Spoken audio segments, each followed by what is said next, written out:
मरियम नासरत की एक युवा कुंवारी कन्या थी जिन्हें परमेश्वर ने पवित्र आत्मा के द्वारा यीशु को गर्भधारण करने के लिए चुना था।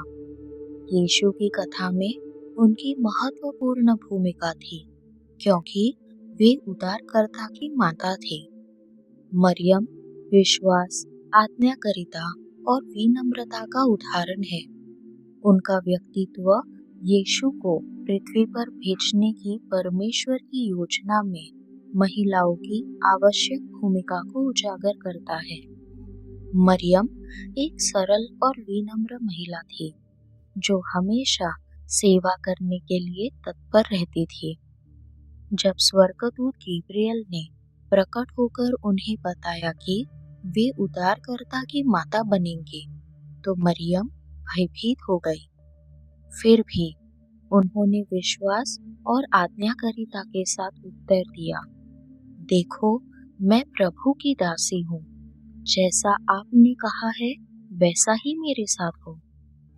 मरियम ईश्वर की कृपा से धन्य थी। उन्हें यीशु की माता बनने के लिए चुना गया था, मानवीय गुणों के कारण नहीं, बल्कि प्रभु की कृपा से।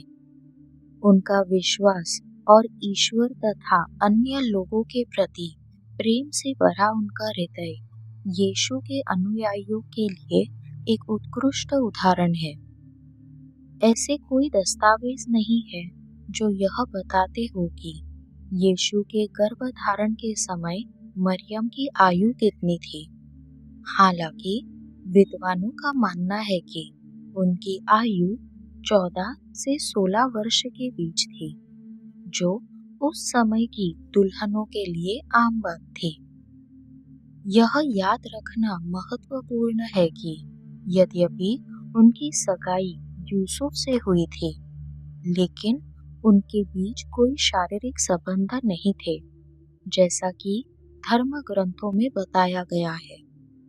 मरियम ने ईश्वर पर भरोसा रखते हुए अपने कर्तव्य को स्वीकार किया, यह जानते हुए कि ईश्वर ही उनका मार्गदर्शन करेंगे। एक माँ के रूप में उन्होंने यीशु को जन्म से लेकर उनके क्रूस पर चढ़ाए जाने और पुनरुत्थान तक उनका साथ दिया। उनका जीवन आस्था, त्याग और भक्ति की यात्रा को दर्शाता है, जो ईसाइयों को ईश्वर पर भरोसा रखने और परिस्थितियों की परवाह किए बिना उनकी योजना का पालन करने के लिए प्रेरित करता है। जिस दिन स्वर्गदूत गैब्रियल मरियम के सामने प्रकट हुए, उस दिन वह अकेली थी। गैब्रियल ने उनसे कहा कि वह बहुत धन्य है और परमेश्वर ने उन्हें एक महान कार्य के लिए चुना है। मरियम आश्चर्यचकित और थोड़ी भयभीत थी, लेकिन स्वर्गदूत ने उन्हें आश्वासन करते हुए कहा कि वह एक पुत्र यीशु को जन्म देगी। वह शिशु परमेश्वर का पुत्र और संसार का उद्धारकर्ता होगा। स्वर्गदूत गैब्रियल द्वारा दी गई खबर सुनकर मरियम ने नम्रता और विश्वास के साथ उत्तर दिया। उन्होंने कहा, हे प्रभु, मैं तुम्हारी दासी हूँ, जैसा आपने कहा है वैसा ही मेरे साथ हो। मरियम ने परमेश्वर की इच्छा को बिना किसी संकोच के स्वीकार कर लिया, भले ही वह इसका अर्थ पूरी तरह से नहीं समझ पाई थी।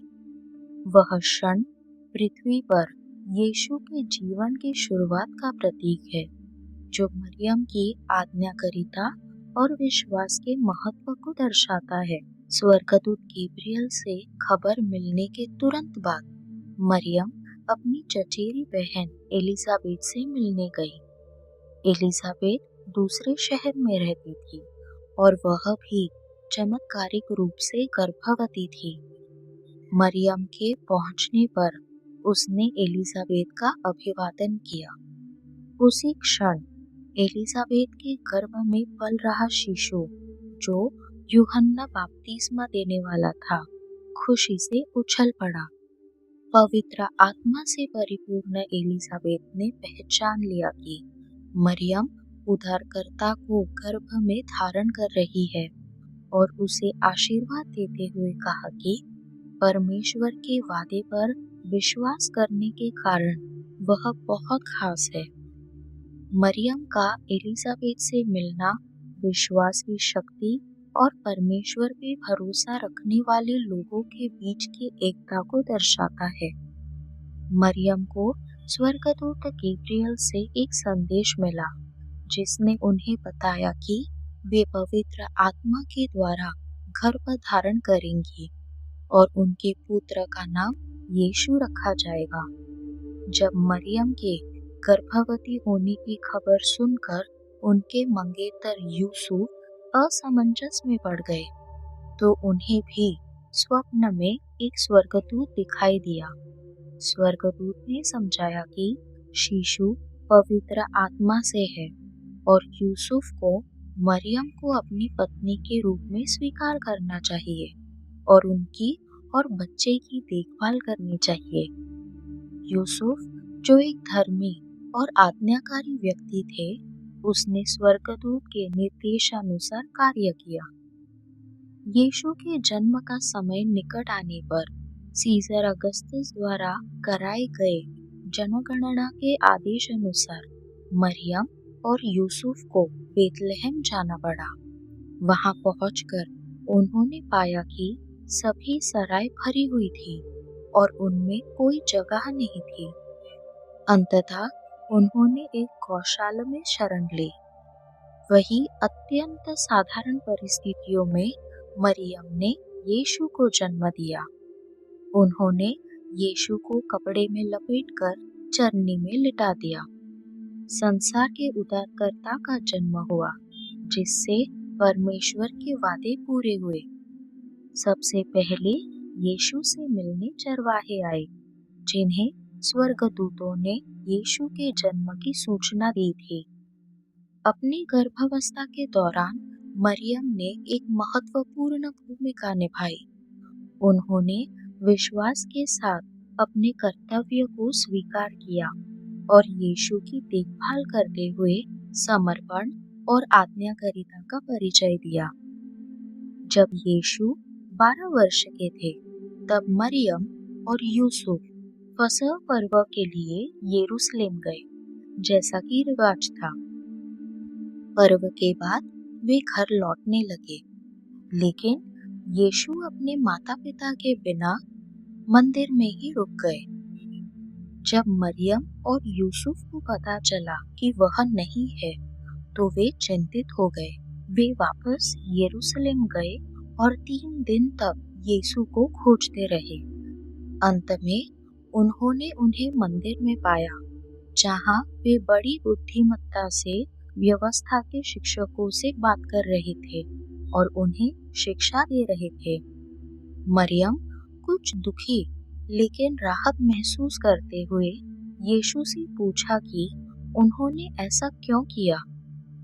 यीशु ने उत्तर दिया कि उन्हें अपने पिता के कार्य में व्यस्त रहना था।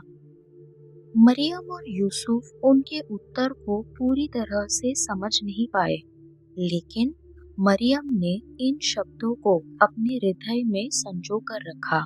यह प्रसंग दर्शाता है कि यीशु अपने दिव्य मिशन को पूरा करने की ओर अग्रसर थे।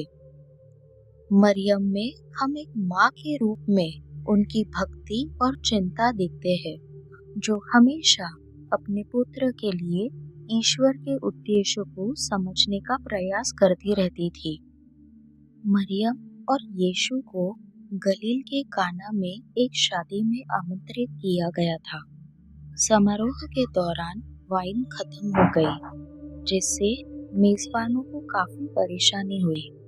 यह स्थिति देखकर मरियम यीशु के पास गई और उन्हें बताया कि वाइन खत्म हो गई है। हालांकि यीशु ने कहा कि उनका समय अभी नहीं आया है। फिर भी मरियम ने सेवकों को यीशु के कहे अनुसार काम करने का निर्देश दिया।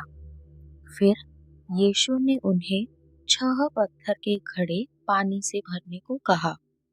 जब घड़े भर गए तो उन्होंने पानी को उत्तम वाइन में बदल दिया। यह यीशु का पहला सार्वजनिक चमत्कार था, जिसने उनकी दिव्यता और शक्ति को प्रकट किया। मरियम ने इस घटना में यीशु से प्रार्थना करके और उन पर भरोसा करके उनकी शक्ति में विश्वास दिखाते हुए महत्वपूर्ण भूमिका निभाई।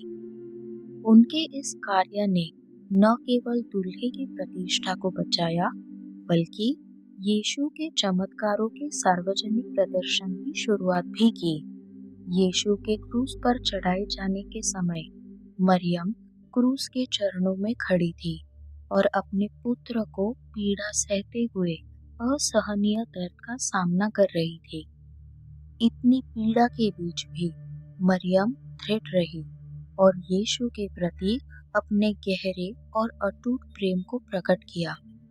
वह उस पीड़ादायक क्षण की साक्षी थी जब यीशु ने संसार के पापों को उन पर ले लिया। अपने अंतिम क्षणों में यीशु ने मरियम की ओर देखा। अत्यंत करुणा के साथ उन्होंने मरियम की देखभाल का जिम्मा अपने प्रिय शिष्य यूहन्ना को सौंपते हुए कहा, हे स्त्री, यह तुम्हारा पुत्र है। और यूहन्ना से कहा, यह तुम्हारी माता है। इस भाव ने यीशु का अपनी माता के प्रति प्रेम प्रदर्शित किया। यीशु ने यह सुनिश्चित किया कि उनकी देखभाल किसी विश्वसनीय व्यक्ति द्वारा की जाए। टूटे हुए हृदय से मरियम ने इस नई भूमिका को स्वीकार किया और पीड़ा के बीच भी ईश्वर की योजना के प्रति अपने विश्वास और आज्ञाकारिता को दर्शाया। वह मसीह के बलिदान के समक्ष साहस और भक्ति का एक उदाहरण है। यीशु के स्वर्गारोहण के बाद उनकी माता मरियम मसीह के पहले अनुयायियों में से एक रही। वे उन विश्वासियों के समुदाय का हिस्सा थी जो यरूशलेम में प्रार्थना करने और यीशु के वादे पवित्र आत्मा के आगमन की प्रतीक्षा करने के लिए एकत्रित हुए थे। यह घटना महत्वपूर्ण थी क्योंकि इसने चर्च की शुरुआत और शिष्यों और प्रेरितों को उनके मिशन के लिए प्रशिक्षित करने का प्रतीक थी। शिष्यों के बीच मरियम की उपस्थिति ने ईश्वर की योजना में उनकी निरंतर आज्ञाकारिता और भागीदारी को दर्शाया, जिससे सुसमाचार का प्रचार हुआ और नए ईसाई समुदाय की पुष्टि हुई। यीशु की माता मरियम का जीवन हमें महत्वपूर्ण और प्रेरणादायक सबक सिखाता है। सबसे पहले यह ईश्वर में आस्था और आज्ञाकारिता के महत्व को दर्शाता है। मरियम ने बड़ी चुनौतियों का सामना करते हुए भी विनम्रता और साहस के साथ उद्धारकर्ता की माता बनने का दायित्व स्वीकार किया। भविष्य में क्या होगा यह जाने बिना भी उन्होंने इस दायित्व को स्वीकार किया। मरियम के माध्यम से हम समर्पण और दृढ़ता के महत्व को भी सीखते हैं। वह यीशु के जन्म से लेकर क्रूस पर चढ़ाए जाने तक उनके जीवन भर उनके साथ रही, अटूट प्रेम और समर्थन का परिचय देती रही। उनकी निरंतर उपस्थिति ईश्वर के प्रति प्रतिबद्धता और समर्पण का उदाहरण है। इसके अलावा मरियम सेवा और विनम्रता की आदर्श है। यीशु की माता होने के नाते अपनी विशेष स्थिति के बावजूद उन्होंने हमेशा विनम्रता से काम लिया और दूसरों की सेवा की। उनका जीवन हमें ईश्वर के साथ घनिष्ठ संबंध स्थापित करने, उनकी योजनाओं का पालन करने और कठिनाइयों का सामना करते हुए भी आस्था और साहस के साथ जीने के लिए प्रेरित करता है।